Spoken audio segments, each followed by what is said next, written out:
আমারে যে উহুদের ময়দানে দান দান শহীদ করে রক্তাক্ত করছে তুমি শোনো নাই? আমি যে 14 দিন পেটে ক্ষুধার তাড়নায় পাথর বাঁধছিলাম উম্মত, তোমার মনে নাই? একবারও শুনো নাই আমার ক্ষুধার কষ্ট, আমার পিঠের ব্যথা, আমার দাঁতের ব্যথা, আমার কাঁধে 2টা কড়া ঢুকে গেছে উম্মত।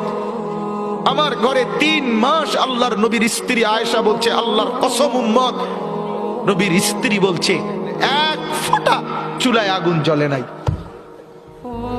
নওজোয়ান আপনারা বলেন বাপ, আজকে যাদের 1 বছর 6 মাস 2 বছর কোনদিন ফজরের নামাজ পড়েন না, দিনের পর দিন রাতের পর রাত যায়, এভাবেই 6 মাস, এভাবেই 1 বছর, এভাবেই 2 বছর, আপনি জানেনও না ফজরের ওয়াক্ত হয় কখন, ফজরের জামাত হয় কখন। মেরে মুহতারাম, আমার ভাই, আমার বন্ধু, বলো